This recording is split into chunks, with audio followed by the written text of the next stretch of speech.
Boulos diz que defende internação compulsória para usuários da Cracolândia em casos extremos. Pré-candidato argumenta que sustenta a ação não apenas como pré-candidato, mas como alguém que teve a oportunidade de se formar e escrever uma tese de mestrado em psiquiatria. Mais informações após a vinheta do canal. Não esqueça de compartilhar, comentar sua opinião e deixar aquele like para fortalecer o meu trabalho. Obrigado! Incrível News, você por dentro de tudo que acontece do Brasil e do mundo.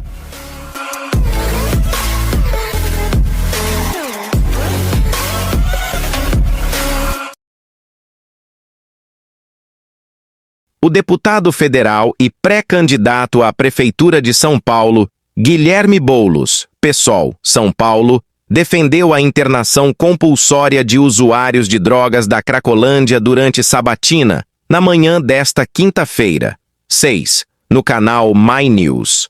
Boulos diz que a opção é uma alternativa em casos extremos de dependência química. Porém, precisa ser decidida por um profissional qualificado. Ele argumenta que sustenta a ação não apenas como pré-candidato, mas como alguém que teve a oportunidade de se formar e escrever uma tese de mestrado em psiquiatria. Hoje se faz todo um debate, muitas vezes artificial, em torno da internação compulsória. Sabe por quê? Porque no tema da internação compulsória, qual caso é internação? Qual caso é hospital? Qual caso é redução de danos? Essa definição não pode ser de um prefeito, essa definição é do profissional, alegou. Ele exemplifica dizendo que não contrataria um médico para projetar a casa dele, do mesmo jeito que não contrataria um político para receitar tratamento. Se seu filho, sua filha, está com problema de saúde mental, você ia mandar para o Ricardo Nunes decidir o que ele vai fazer? Não. Você vai mandar para um psiquiatra, para um psicólogo. Então, a definição das formas de tratamento, ela precisa ser feita pelo profissional qualificado. E internação, no limite, é sim uma alternativa, afirma. Antes de chegar a essas pessoas, Boulos explica que é necessário realizar a busca ativa com abordagem de profissionais que tratem as pessoas com dependência química, como psiquiatras, psicólogos, assistentes sociais e consultórios de rua. Nenhuma pessoa que está viciada, ainda mais no crack, que é uma droga pesadíssima, vai até o CAPS pegar uma senha, esperar, marcar uma consulta para depois de um mês. Isso não existe, afirma. O pré-candidato também expõe mais 2 pontos ligados ao assunto: a necessidade de entender o caso em sua totalidade e a segurança pública. O primeiro passo é reconhecer que é um problema complexo. Fonte: CNN Brasil. Assista. Eu me lembro, o último candidato e prefeito que disse que ia acabar com a Cracolândia foi o João Dória. Na eleição ele disse: eu vou acabar com a Cracolândia em um mês. E ele achou que acabar com a Cracolândia era botar a tropa de choque da GCM, da PM, jogando bomba, porque na cabeça deles a Cracolândia só existia porque as pessoas estavam juntas lá. Se dispersasse, ela acabaria. Qual foi o resultado dessa política? A Cracolândia se espalhou pelo centro de São Paulo, o problema se agravou e a gente teve a multiplicação de pequenas Cracolândias de cenas de uso nos bairros da cidade. Quem mora em São Paulo sabe do que eu estou falando. Hoje tem Cracolândia em Santana, tem Cracolândia lá no Campo Limpo, onde eu moro, tem Cracolândia em vários lugares espalhados por São Paulo. Então, definitivamente, isso mostrou para nós como não fazer.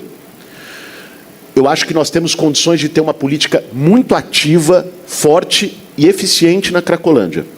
Mas ela precisa ser uma combinação de políticas distintas. Primeiro, é um problema de segurança pública. E aí é uma parceria que nós temos que fazer com o papel investigativo que cabe à Polícia Civil e ao Governo do Estado. Porque o problema de segurança pública maior da Cracolândia é responder a seguinte pergunta: como o crack chega lá? O crack não nasce na Estação da Luz, num canteiro, não aparece lá do nada. Ele chega de uma rede de crime organizado, que é papel da Polícia Civil monitorar, desbaratar, prender. Veja, o ponto da segurança, no que se refere ao tráfico, é uma atuação da Polícia Civil. E a Polícia Civil tem que definir quais são as suas melhores táticas de inteligência para isso. Existem coisas que a Prefeitura pode fazer. A GCM atuando como apoio, isso é muito importante. Inclusive, ampliando o seu efetivo, melhorando o monitoramento por câmeras naquela região e integrando isso numa central, porque não adianta você ter dado e não ter informação. Esse é um dos problemas hoje da Prefeitura de São Paulo. A gente tem muito dado, mas não transforma esse dado em informação. Então, o sistema do CRAS não dialoga com o do SUS, o do sistema da regulação hospitalar do CROSS municipal não dialoga com o do estadual. Ou seja, você tem um monte de imagem capturada por câmera, mas não tem uma central que consiga integrar isso e fazer o uso do ponto de vista de combate ao crime. Então, esse é um ponto. Mas não é definitivamente apenas uma questão de segurança. O segundo ponto é um tema de saúde pública. E aqui eu digo como alguém que teve a oportunidade de fazer meu mestrado em psiquiatria, estudei dependência química, fiz formação psicanalítica e, neste caso, gente, o caminho é a abordagem e a busca ativa. Nenhuma pessoa que está viciada, ainda mais no crack, que é uma droga pesadíssima, ela vai até o CAPS, pegar uma senha, esperar, vai marcar uma consulta dali a um mês. Isso não existe. Você tem que ter uma atuação de abordagem dos profissionais da psiquiatria, psicólogos, assistentes sociais, atuando na busca ativa, abordando, e consultórios de rua, que é o que nós estamos chamando no nosso programa de governo de CAPS móvel.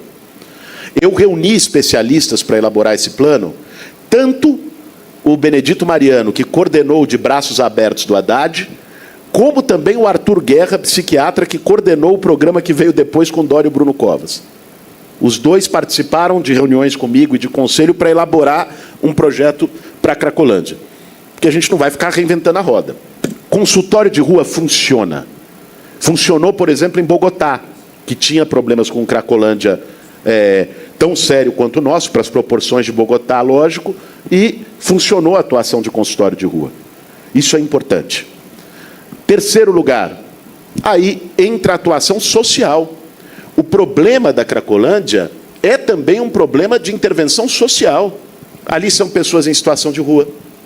Ali existe um percentual altíssimo de pessoas que são egressas do sistema prisional. Então o cara foi preso, rompeu o vínculo familiar, saiu, não tinha quem recorrer, foi para a Cracolândia, não consegue um emprego porque tem lá na ficha dele que ele é ex-detento, não consegue emprego em lugar nenhum, aí se afunda na droga. Então, você tem que ter uma atuação social ligada à ressocialização, a resgate das pessoas. Essa é a atuação que nós precisamos ter, combinando segurança pública, saúde mental em particular, com intervenção social. Agora, nós temos também que considerar o seguinte, Denise, se faz todo um debate, muitas vezes artificial, em torno da internação compulsória. Sabe por quê? Porque o tema da internação compulsória, qual caso é internação? Qual caso é hospital-dia? Qual caso é redução de danos? Essa definição não pode ser a definição de um prefeito. Essa definição é do profissional. Eu não contrataria um médico para projetar minha casa. Eu contrataria um engenheiro. Então, eu não contrataria um político para receitar tratamento. Alguém definiria se seu filho, sua filha, está com problema de saúde mental. Você ia mandar para o Ricardo Nunes decidir o que ele vai fazer? Não, você vai mandar para um psiquiatra, para um psicólogo. Então, a definição das formas de tratamento, ela precisa ser feita pelo profissional qualificado. Internação, no limite, é sim uma alternativa. E digo isso, neste caso, não apenas como um pré-candidato pensando um problema da cidade, mas como alguém que teve a oportunidade de se formar e fazer minha tese de mestrado em psiquiatria. Esse é o canal Incrível News. Obrigado por me acompanhar até aqui. Peço a colaboração de vocês para deixar um like no vídeo e inscreva-se para mais conteúdo, isso fortalece o meu trabalho. Ative o sininho para receber as notificações. Eu fico por aqui e até o próximo vídeo. Tchau, tchau.